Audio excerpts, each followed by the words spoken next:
Olá pessoal, tudo bem? Meu nome é Arthur Lopes, eu sou professor de Medicina Preventiva do Eu Médico Residente. Hoje a gente vai conversar sobre indicadores de saúde, um tema que é muito importante na atualidade, a gente saber julgar, a gente vem falando-se muito sobre prevalência, incidência de doenças, sobre mortalidade, o que significa cada um desses indicadores. E isso é muito importante para as provas de residência também, e a gente vai aprender aqui todos os conceitos relacionados a indicadores de saúde. Então, pessoal, pegando essa questão aqui, que caiu em Pernambuco, 2016, ela fala que incidência e prevalência são conceitos basilares na epidemiologia, a gente vê sendo citado muito frequentemente, e ele dá algumas afirmativas sobre isso e pede para julgar. Então, a gente vai responder essa pergunta aqui daqui a pouco e vamos, então, aprender o que são esses conceitos. Então, pessoal, prevalência nada mais é do que o número total de casos de uma doença. Então, o número total, se você tem diabetes e aí você tem 1000 casos de diabetes, a sua prevalência de diabetes é 1000. Pronto, acabou. O número total de casos é igual à prevalência. Já a incidência é igual ao número de casos novos de uma doença. Então, considera que no ano de 2016, você tem no Brasil 1 milhão de casos de diabetes e você teve 100 mil casos novos. Então, sua prevalência é de 1 milhão, porque é o número total de casos. Já a incidência é 100 mil, porque são 100 mil casos novos, como eu citei. Então, incidência, número de casos novos, prevalência, número de casos total. E é importante a gente saber também que existe uma relação entre prevalência e incidência das doenças.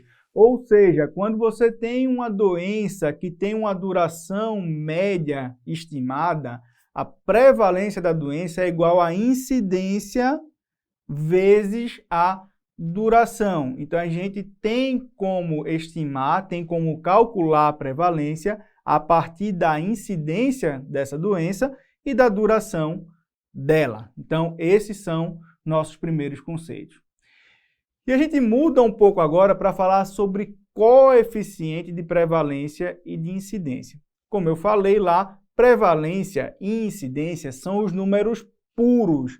Já o coeficiente é a divisão deles pela população. Então, coeficiente de prevalência é o número total de casos dividido pela população da área naquele período que está exposta até a doença.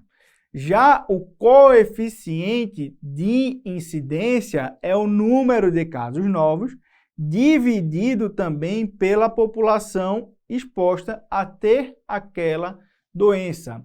E é importante entender esse conceito também, pessoal, de população exposta, porque, por exemplo, quando você considera câncer de próstata, você vai considerar como população exposta apenas os homens, não considera a população total, porque mulher não tem próstata, então não entra como população exposta, tá? Então, os coeficientes, você vai dividir o número total ou o número de casos novos pela população exposta a ter aquele agravo, a ter aquela doença. Isso multiplicado sempre por um fator que geralmente é 10 elevado a alguma potência, tá? Então, aqui, nossos primeiros conceitos. Prevalência, incidência, coeficiente de prevalência, coeficiente de incidência. Então, pessoal, vamos analisar agora a questão. Então, a primeira afirmativa fala para a gente o seguinte: ambos estão associados ao risco de desenvolvimento de doenças. Não. Quem está associado ao risco de desenvolvimento de doenças é a incidência, porque mede o número de casos novos. Então, você sabe o risco de ter aquela doença. A prevalência, não. A afirmativa 1 está errada. A afirmativa 2. Ambos são calculados mediante uma operação matemática denominada de razão. Aqui são dois conceitos matemáticos importantes, que são razão e proporção. A razão é quando você tem o numerador diferente do denominador. Já na proporção, o numerador ele faz parte do denominador. Então, como aqui para prevalência e para incidência, numerador e denominador são diferentes, você de fato tem uma razão e a afirmativa 2 está correta. Afirmativa 3, a prevalência é afetada pela duração da doença. Sim, lembra daquela fórmula que a gente colocou no início da aula. Prevalência é igual a incidência vezes duração. Então, quanto mais a doença durar, mais casos você vai ter daquela doença. Afirmativa 4, o coeficiente de incidência mede a probabilidade de adoecimento. É o que eu comentei na afirmativa 1. O risco de adoecer está relacionado à incidência, sim. E 5, ambos são indicadores populacionais, certo? Ambos são medidas de frequência, certo? Então, são indicadores populacionais, sim, também. Então, a 2, a 3, a 4 e a 5 estão corretos e a afirmativa 1 está errada, por isso que o gabarito foi a letra B, apenas a 1 está incorreta, certo, pessoal? Então, como eu comentei, passamos e falamos sobre medidas de frequência, nosso primeiro tema aqui. E aí, dá uma olhada nessa questão e ela fala sobre a divisão do número de casos de uma doença pelo número total de infectados pelo agente permite conhecer a proporção dos infectados que adoecem. E ele pergunta qual o nome desse conceito e dá para a gente aqui vários conceitos. Então, agora, vamos entrar no nosso próximo tópico. Então, pessoal, a gente vai entrar no nosso segundo tema, que são as medidas de morbidade. Existem alguns conceitos que a gente tem que saber, para saber quando a gente está falando sobre doenças. Então, o primeiro conceito é o conceito de letalidade. Letalidade são os casos fatais de uma doença. Então, por exemplo, a raiva. A raiva tem uma letalidade que é quase 100%. A gente tem um ou outro relato de caso de pessoas que ficaram vivas após ter raiva. Então, primeiro conceito, letalidade, casos fatais. Segundo conceito, virulência, que são os casos graves ou fatais. Novamente, a raiva. A raiva tem uma virulência de 100%, porque quase todos os casos são fatais, e se não são fatais, são sempre graves, certo? Então, segundo conceito, virulência, casos graves ou fatais. Terceiro conceito, a patogenicidade, que é a capacidade de produzir doença em pessoas que são infectadas pelo agente. Então, isso é um conceito muito importante, porque a gente tem a patogenicidade e a infectividade. Por quê? Infectividade é a capacidade de um agente simplesmente entrar no hospedeiro e estar lá dentro. Já a capacidade de produzir doença na pessoa é a patogenicidade. Então, são conceitos diferentes e que a gente tem que prestar atenção quando a gente está falando sobre isso.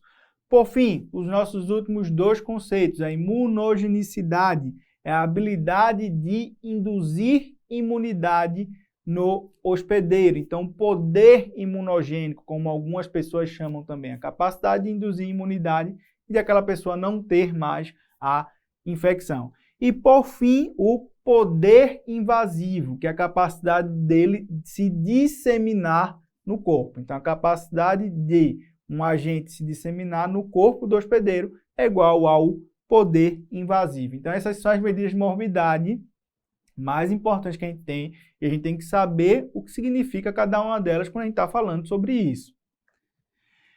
E aí você vê a questão, ela pergunta para a gente qual é a proporção dos infectados que adoecem. Percebam que ele usa justamente aquele conceito mais sutil, que é a diferença entre quem está infectado e quem adoeceu, porque quem está infectado é a infectividade, quem adoeceu é a patogenicidade. Então, o conceito que ele pergunta de quem adoece é a patogenicidade, por isso que a resposta dessa questão foi letra E.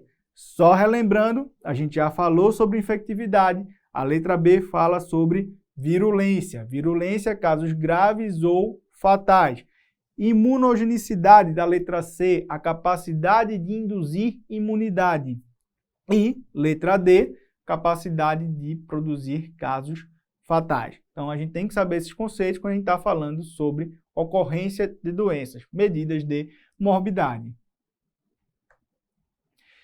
E agora, pessoal, essa questão da SUS, da Banca do Ceará, em 2021, ela fala sobre morbidade materna.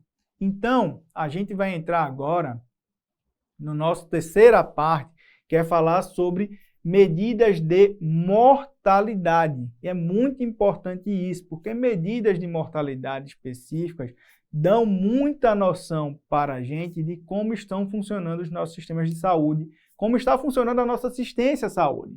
Então, a primeira medida de mortalidade que a gente tem que saber é o coeficiente de letalidade, que nada mais é do que você dividir o número de óbitos da doença pelo número total de casos da doença. E aí você vai saber o coeficiente de letalidade dela. Por exemplo, se você tiver 1.000 casos de raiva e você teve 999 mortes, seu coeficiente de letalidade vai ser 99,9, certo? Isso aí é o coeficiente de letalidade. Dividir óbitos pelo número total de casos da doença. Não é pela população, é os números de casos da doença.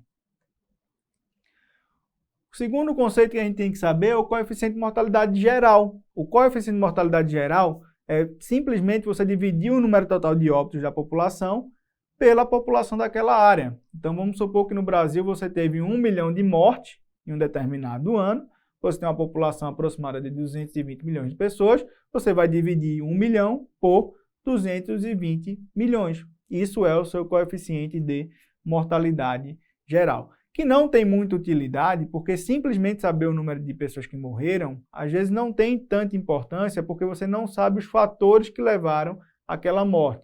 Então, geralmente, o mais importante para você comparar é você padronizar. Então, padronizar, por exemplo, por sexo, padronizar por idade, você saber em que faixa etária estão acontecendo os óbitos. Isso é mais importante do que o coeficiente geral. Nosso terceiro coeficiente relacionado à mortalidade é o coeficiente de mortalidade materna. Esse aqui já é muito importante. A primeira coisa que a gente tem que saber é como calcular ele. A gente calcula pelo número de óbitos por causas maternas dividido pelo número de nascidos vivos. Então, não é número de mulheres, mas número de crianças que nasceram naquele ano. E no numerador são o número de óbitos por causas maternas. E o que são óbitos por causas maternas? Então, existem alguns conceitos dentro da mortalidade materna também que são muito importantes. Primeiro é definir o que é uma morte materna. Morte materna é aquela morte em uma mulher que acontece durante a gravidez, o parto ou o puerpério até 42 dias de vida após o parto, certo? Essa é a definição de morte materna. Já a gente tem um segundo conceito que é a morte materna tardia, que prolonga esse período até 1 ano de vida, certo? Então, gravidez, parto ou puerpério até 42 dias, morte materna, até 1 ano, morte materna tardia. Então, esse é o conceito geral. Porém, lembra que eu falei que o coeficiente a gente calcula dividindo-se no numerador as causas maternas. E aqui entram as causas maternas, são as causas obstétricas, que são diretas ou indiretas. Causas obstétricas diretas são condições diretamente relacionadas à gravidez, parto ou puerpério. A mulher não morreria daquilo se ela não estivesse grávida, ou se ela não estivesse no puerpério, ou se não fosse o parto. Como é que a gente entende isso? Por exemplo, entende a mulher com uma placenta prévia, que tem um sangramento importante, faz um choque hemorrágico e vai a óbito. Ela só tem placenta porque ela está grávida. Então, isso é uma causa obstétrica direta. Ela não teria aquela condição se ela não estivesse grávida, certo? Então, a gente entende assim a causa obstétrica direta. Já a indireta é aquela condição que a mulher já possuía antes da gravidez, porém que foi agravada pela gravidez, pelo parto ou pelo puerpério. Por exemplo, hipertensão. A mulher já era hipertensa, mas piorou a hipertensão durante a gestação. Então, se ela piora uma condição prévia, é uma causa obstétrica indireta. E esses dois são os que entram no cálculo do coeficiente de mortalidade materna. Porque a gente tem o nosso último conceito, que é o conceito de morte materna não obstétrica. É aquela que acontece no período gravidez, parto, puerpério até 42 semanas, porém, ela acontece por causas externas. Então, a mulher que ela está grávida, ela é atropelada e ela morre por conta desse politrauma, isso não vai entrar no cálculo do coeficiente de mortalidade materna. Isso é uma morte materna não obstétrica. Então, é importante a gente diferenciar, porque a gente vai, com a mortalidade materna, a gente vai seguir, a gente vai entender como está sendo feita a assistência à gravidez, ao parto e ao puerpério na mulher.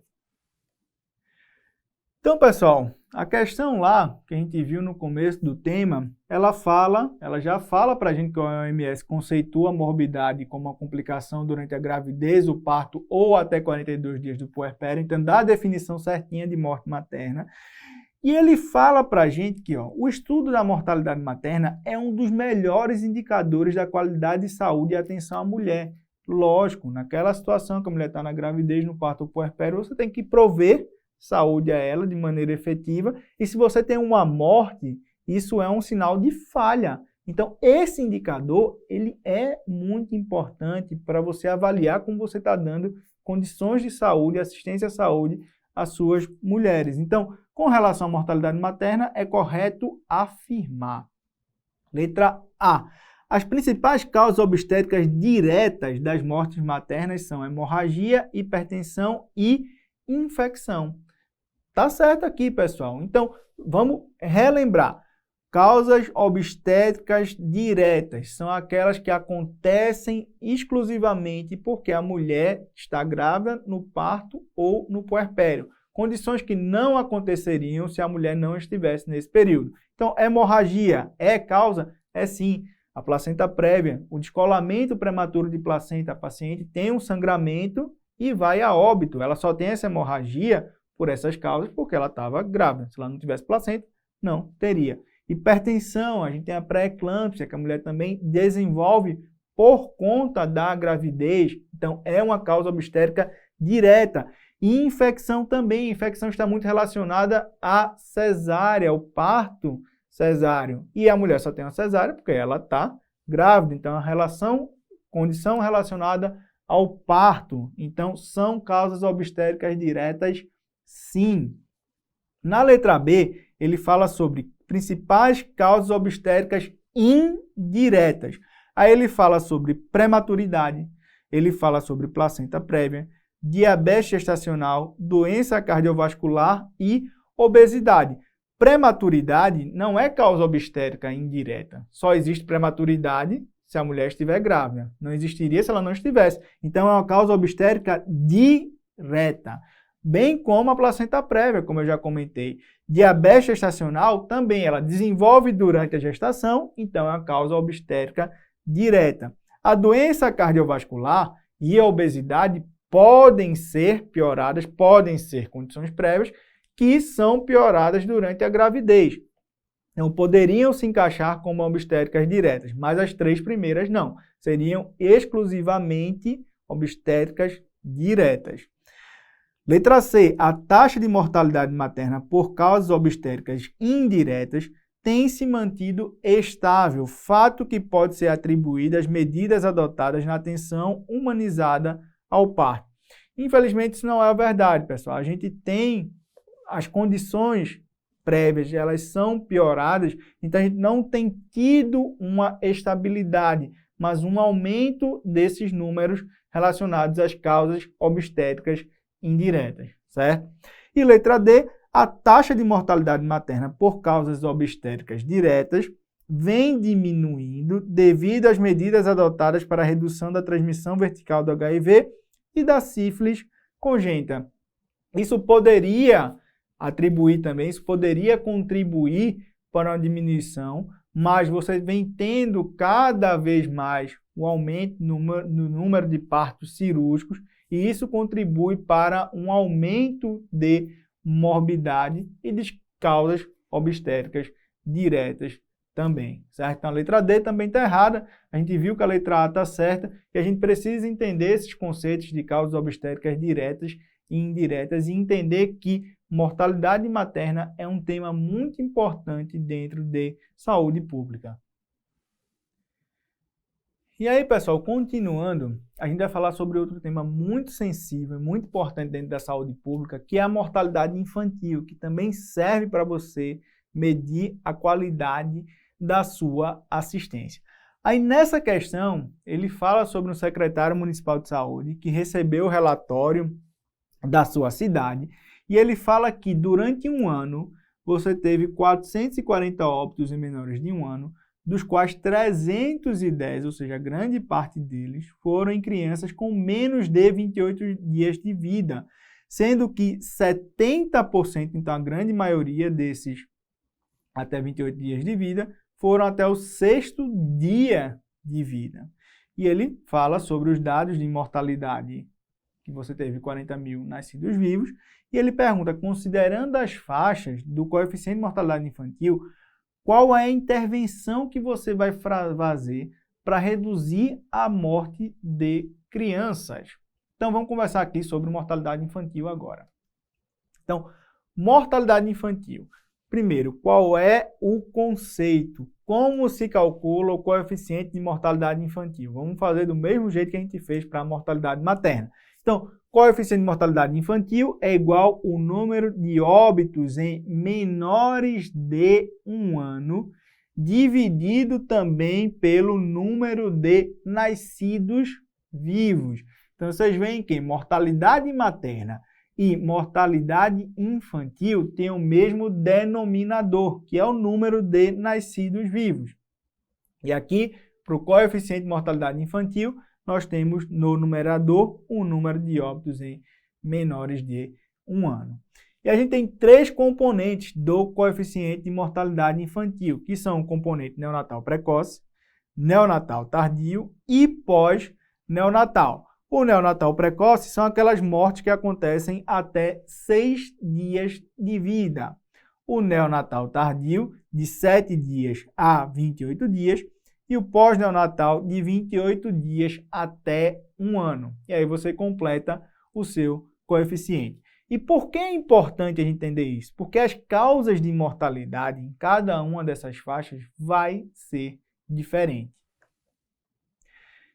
Então, a grande parte dos óbitos em crianças no Brasil, como a questão citava, ela acontece na faixa neonatal precoce. Um pouco mais da metade dos óbitos acontece na faixa neonatal precoce, 52%.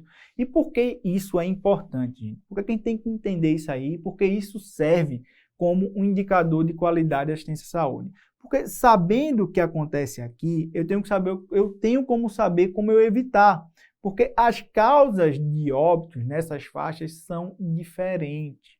Então, para o componente pós-neonatal, de 28 dias até 1 ano, essa criança ela já está em casa. Então, o que leva ela a morrer é pegar uma infecção, é ter uma diarreia. Então, são condições relacionadas ao local aonde ela vive.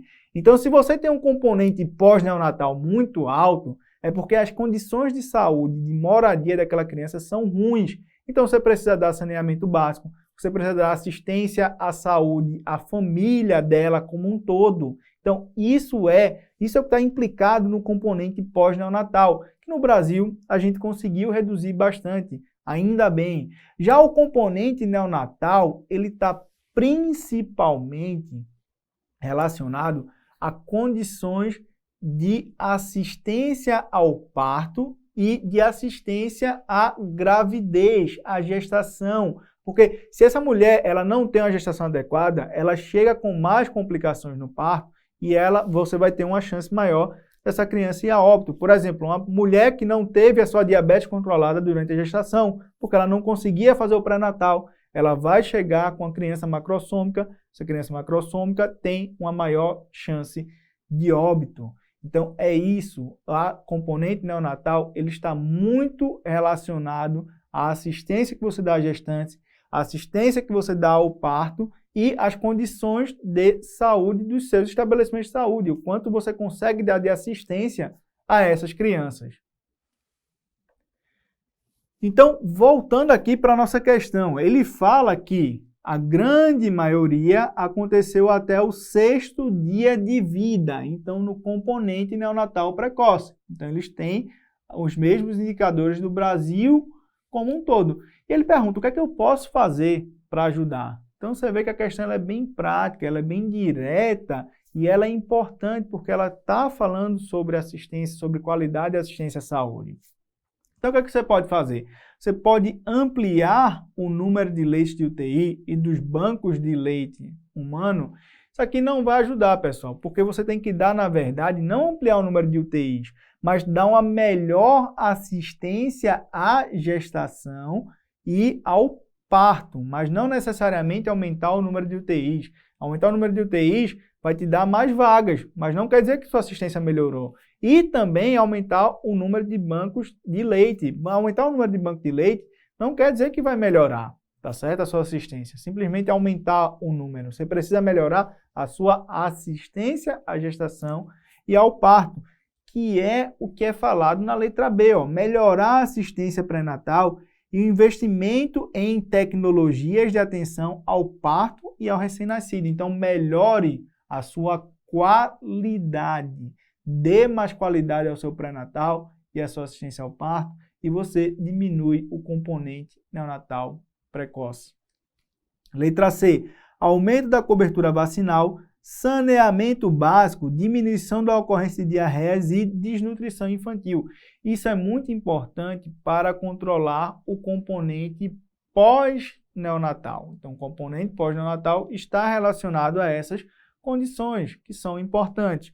Letra D, treinar os profissionais de assistência ao parto para reduzir infecções perinatais. Só fazer isso aqui não vai te ajudar. Não é reduzir infecções, mas a infecção é importante sim, mas é melhorar a qualidade, a assistência à saúde como um todo. Então, por isso aqui que a resposta foi a letra B.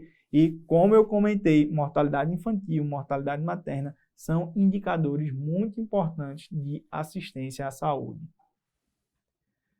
Agora, pessoal, a gente vai conversar sobre o nosso último tema relacionado à assistência à saúde. Uma questão que foi de uma banca de Minas Gerais que fala sobre curvas de Nelson Moraes no estado do Amazonas.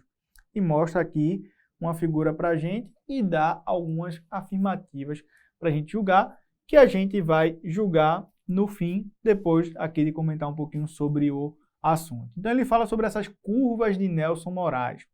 E as curvas de Nelson Moraes, elas estão indicadas, elas estão implicadas em um outro indicador, que são as medidas de mortalidade proporcional por idade, que também é um jeito de você mensurar o quanto você está dando de assistência à saúde à sua população. Por quê? Porque eles veem em que faixas etárias estão acontecendo os óbitos. Por quê, pessoal? Porque óbito tem que acontecer em pessoas mais velhas, por doenças crônicas, por doenças degenerativas. Óbitos não são para acontecer em pessoas jovens. Se você tem morte em pessoas jovens, é porque a sua sociedade não funciona direito, você não consegue dar assistência à saúde ou você tem outros problemas sociais envolvidos. E a gente tem dois indicadores de mortalidade proporcional. O primeiro é o índice de Suarope-Uemura. Esse índice ele é calculado dividindo-se o número de óbitos em maiores de 50 anos de idade, dividido pelo número total de óbitos da sua população. Por que isso é importante? Porque, como eu comentei, quanto mais velhas as pessoas morrerem, melhor. Então, se as pessoas estão morrendo com mais de 50 anos de idade, isso é bom em relação ao número total de óbitos. E a gente tem algumas faixas para o índice de Swarup-Uemura. Então, o primeiro nível é aquele que você tem maior ou igual a 75% das mortes em maiores de 50 anos de idade. O segundo nível é aquele que vai de 50 até 74% da faixa etária. O terceiro nível de 25 a 49 e o quarto nível de menor que 25. Isso aqui é um nível muito ruim. Imagina que se você tem menos que 25% das pessoas morrendo com mais de 50 anos de idade, a grande maioria morre jovem. E isso é ruim. Isso denota uma má assistência à saúde. O segundo indicador que a gente tem é a curva de Nelson Moraes, que foi citada lá na questão, em que você vai dividir os óbitos em 5 faixas etárias, então menores de 1 ano, mortalidade infantil, de 1 até 4 anos, de 5 a 19, de 20 a 49 e também maiores do que 50. E de acordo com a mortalidade nessas faixas etárias, você vai construir as curvas de Nelson Moraes. E a gente tem 4 tipos de curva de Nelson Moraes. A primeira curva, do tipo 1, é o que a gente chama também de curva em tipo N. Ou seja, você vê aqui ó, que você tem uma mortalidade alta em crianças, cai um pouco em jovens, mas depois aumenta ainda na faixa etária de jovens e cai de novo em pessoas mais velhas. Então, é um nível de saúde muito baixo, porque está morrendo muita criança e está morrendo ainda muita gente jovem. Então, o pior nível de saúde que tem é o tipo 1 ou a curva em N. O tipo 2 é o que a gente chama também de curva em L. Então, é um nível de saúde ainda baixo. Você vê que tem uma alta mortalidade ainda na faixa etária pediátrica, que vai cair nos jovens e depois aumenta um pouco na faixa de 50 anos ou mais. Mas ainda é um nível de saúde baixo, a curva em L. Já o tipo 3 já é um nível de saúde irregular. É o que a gente conhece como curva em U ou em V. Então, você ainda tem uma mortalidade um pouco alta aqui em crianças, mas que cai mais em jovens e vai aumentar bastante na faixa etária acima de 50 anos, que é para onde você deve ter os óbitos. Então, aqui já é um nível de saúde irregular, em U ou em V. E, por fim, a curva do tipo 4 ou J é aquela do nível de saúde elevado, em que você tem, ó, em todas as faixas etárias, você tem pouca mortalidade e aí ela aumenta bastante acima de 50 anos de idade, que é onde é na faixa etária que as pessoas devem ir a óbito. Então, essa curva de tipo 4 também é conhecida pela letra J e é o nível de saúde elevado, é o melhor nível de saúde. Então, pessoal, agora vamos avaliar a questão e avaliar as curvas de Nelson Moraes do estado do Amazonas. Então, em 90 e em 2005. Então, em 90, que tem o triângulo, essa curva aqui, a gente vê que a gente tem uma mortalidade muito alta na faixa etária abaixo de 1 ano, que cai em pessoas jovens na faixa pediátrica, mas começa a aumentar de 20 a 49 e vai ser razoável em pessoas acima de 50 anos. Então, essa é aquela curva que a gente conhece em curva tipo U ou V. É um nível de saúde irregular. Ainda tem muita gente abaixo de 1 ano morrendo. Já em 2005, que é a curva roxa com o losango aqui, a gente vê que a morte em menores de 1 ano caiu bastante, as mortes caíram bastante. Você mantém baixo na faixa etária jovem, começa a aumentar um pouco de 20 a 49, porém a grande parte da mortalidade está acima de 50 anos de idade, que é onde idealmente a gente deve ter os óbitos. Então a gente forma uma curva aqui que a gente conhece como curva em J, o tipo 4, nível de saúde bom, que é o que a gente deve ter. Então, existia um nível de saúde do tipo 3, que foi para uma curva do tipo 4, tá? Então, é isso que a gente teve no Amazonas. Aí, na alternativa A, ele fala que a curva do gráfico de 90 pode ser classificada como tipo 2, nível de saúde baixo, e a curva de 2005 como tipo 3. Na verdade, em 90 a gente tinha um tipo 3 e em 2005 a gente tem um tipo 4, tá? A alternativa A está errada. Alternativa B. Houve aumento na mortalidade de maiores de 50 anos, indicando uma piora no acesso a serviços de saúde destes indivíduos no local avaliado? Não, isso é mortalidade proporcional, pessoal, é comparando-se faixas etárias.